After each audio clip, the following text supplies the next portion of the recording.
Radhe Radhe everyone. Holi की ढेर सारी शुभकामनाएं आप सभी को। होली खेलने के बाद की जाती है भाई दूज की पूजा। तो भाई दूज पर किस तरह से पूजा करनी है इस वीडियो में आप सबके साथ में शेयर करने वाली हूँ। भाई दूज की सुबह के समय आपको पूजा करनी है, मतलब पूजा पहले करनी है, उसके बाद ही अपने भाइयों को जो है ना तिलक किया जाता है। तो यहाँ पर मैंने गोबर ले लिया है, आप भी गोबर जरूर ले लें क्योंकि भाई दूज की पूजा जो है ना गोबर से बनाकर ही की जाती है। आप किसी गौशाला से या आपके आसपास जहां पर भी गाय माता हो वहां से जो है ना आप गोबर लेकर आए। सबसे पहले मैं जिस जगह पूजा करने वाली हूँ उस जगह को जो है ना मैं गोबर से इस तरह से लीप लूंगी। उसके बाद दौजे यानी दो जोड़ी से जो ध्वजा बनाई जाती हैं, तो मैं यहाँ पे गोल गोल दो जो है ना ऐसे टीले टाइप के खड़े कर दूंगी। उन पे जो है ना गाय बिठा ली जाती हैं। तो मैंने 5 पतली पतली सी गाय बना ली है और बीच में आपको 2 ग्वाले जो है ना उन ध्वजों पर जो है ना बिठालने होते हैं। तो इस तरह से जो है ना ध्वजें बनती हैं। बहुत सरल तरीका है, पास से भी मैं आपको दिखाऊंगी कि किस तरह से मैंने बनाई है। होली की ध्वजें हैं तो इसमें गुलाल का यूज जरूर किया जाता है। तो मैं आपको बताऊंगी किस तरह से आपको पूजा करनी है। चाहे दिवाली की ध्वज हो चाहे होली की ध्वज हो, सेम तरह से जो है ना गोबर से ही ध्वजें बनती हैं। और इन पर जो है ना बीच में ग्वाले बिठाना बहुत जरूरी है। गाय जरूर बिठानी है आपको। 5 या 7 जो है ना गाय यहाँ पर बिठा ली जाती हैं।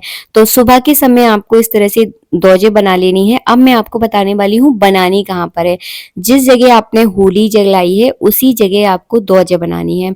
तो अगर आपने घर के दरवाजे पे होली जलाई थी तो दरवाजे पर आप ध्वजें बनाए और इसी जगह पर फिर पासोड़ा की पूजा होगी। जगह आपको चेंज नहीं करनी, बस इस बात का ध्यान रखिएगा। यहाँ पर हम पूजा की थाली तैयार कर लेते हैं। 1 लोटा मैंने जल लिया है, कुमकुम लिया है, थोड़ा सा मैंने यहाँ पे गुलाल ले लिया है, एक माचिस ले ली है, दीपक जलाने के लिए दीपक ले लिया है। और यहाँ पे जो है ना थोड़ा सा हम हवन करेंगे। तो यहाँ पे नारियल ले लिया है मैंने, सूखा नारियल, उसी पर मैं हवन करूंगी। अक्षत यानी मैंने चावल ले लिए हैं। और होली पर तो गुजिया चढ़ाई जाती है तो बस मैंने यहाँ पे गुजिया ले ली है और एक मैंने नारियल ले लिया है। बस इसी सारी चीजों से पूजा की जाती है। तो ये है भाई दूज की थाली तैयार। तो चलिए अब जो है ना मैं आपको पूजा करके बताती हूँ। बहुत सरल तरीके से पूजा की जाती है। अगर आप पहली बार पूजा करने वाले हैं तो ये वीडियो आप लोगों के लिए बहुत लाभकारी होगा। सबसे पहले आपको इस तरह से 4 बार जल चढ़ाना है। मैं यहाँ पर हाथों से जल चढ़ा रही हूँ। अगर आपके पास फूल है तो आप फूल से भी जो है ना 4 बार जल चढ़ा सकते हैं। इसके बाद आपको कुमकुम लेना है। तो कभी हमेशा याद रखिए पूजा में कभी भी सूखी रोली नहीं चढ़ती। तो हाथ को मैं थोड़ा सा गीला कर लूंगी अपनी उंगली को और यहाँ पे जो है ना इस तरह से मैं तिलक करूंगी। सभी पर, गायों पर, ग्वालों पर, सब पर आपको इस तरह से तिलक कर देना है। उसके बाद जो है ना मैं यहाँ पे अक्षत यानी चावल अर्पित कर दूंगी। तो यहाँ पे मैंने चावल चढ़ाए हैं। उसके बाद ये होली की ध्वजें हैं तो यहाँ पे जो है ना आपको गुलाल जरूर चढ़ाना है।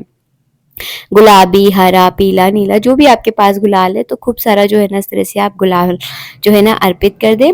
इसके बाद जो है ना क्या करना है आपको, अगर आपके पास फूल है तो आप फूल चढ़ा दीजिए। मेरे पास इस समय फूल नहीं थे तो मैं यहाँ पे फूल नहीं चढ़ाऊंगी। इसके बाद जो है ना हम यहाँ पे दीपक जलाएंगे। तो यहाँ पे मैंने घी का दीपक ले लिया है। तो हम जो है ना दीपक जला लेंगे। भाई दूज की पूजा करने के बाद ही जो है ना भैयों को तिलक किया जाता है। मैंने यहाँ पे गुजिया का भोग लगा दिया है। गुजिया का भोग लगाने के बाद इस तरह से जल जरूर अर्च दें क्योंकि जल अर्गना जरूरी होता है। इसके बाद जो है ना हम यहाँ पर अग्नि में भोग लगाएंगे। तो मैंने थोड़े से सूखे नारियल ले लिए हैं। अगर आपके पास गाय का गोबर का उपला है तो उस पर भी आप हवन कर सकते हैं। इसके बाद जो है ना कपूर डालकर मैंने इसको प्रज्वलित कर लिया है। इसी में जो है ना मैं मीठे का भोग लगा दूंगी। तो कितने बार आपको भोग लगाना है? आपको 5 बार जो है ना भोग लगाना है। सबसे पहले गणेश जी का नाम का, गौरी गणेश की प्रधानता बहुत ज्यादा है तो उनके नाम का, उसके बाद भगवान विष्णु के नाम का, उसके बाद ध्वजों के नाम का लगाना है, उसके बाद अपने पितरों के नाम का। तो 5 बार जो है ना बेसिकली भोग लगाया जाता है। तो मैंने यहाँ पे भोग लगा दिया है। उसके बाद जल का आचमन करवा दिया है। इसके बाद जो है ना हम आरती करेंगे। अब ध्वज माता की आरती तो देखिए हर किसी को नहीं आती, मुझे पता है। तो आपको क्या करना है, 7 बार इस तरह से आरती को आपको घुमा देना है। हाथ जोड़कर प्रार्थना करनी है कि हम भाई बहनों का जोड़ा जो है ना हमेशा बना रहे। जैसे कि ध्वजों का जोड़ा होता है ऐसे ही हम लोगों का जोड़ा बना रहे। और हाँ, अपने भाइयों को नारियल जरूर दिया जाता है। जब तिलक किया जाता है तो नारियल देना अनिवार्य होता है। चाहे आप सूखा नारियल दे सकते हैं, चाहे आप इस तरह से पानी वाला नारियल दे सकते हैं, वो आपकी इच्छा है, लेकिन नारियल देना बहुत ज्यादा अनिवार्य होता है।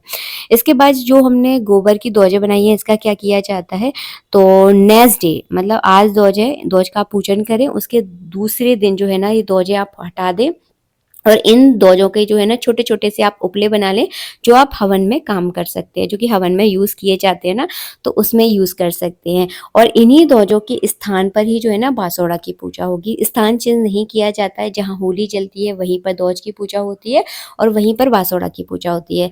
आशा करती हूँ वीडियो आपको पसंद आया होगा। कहीं कोई चीज़ समझ में नहीं आई है तो मुझे कमेंट कर दीजिएगा, मैं आपको रिप्लाई देने की पूरी कोशिश करूँगी। और आपको वीडियो अच्छा लगा है तो प्लीज़ लाइक कीजिएगा। मिलेंगे नेक्स्ट वीडियो में, जब तक के लिए राधे राधे, जय श्री राधे। आप सभी को होली की हार्दिक शुभकामनाएं हमारे परिवार की ओर से। राधे राधे।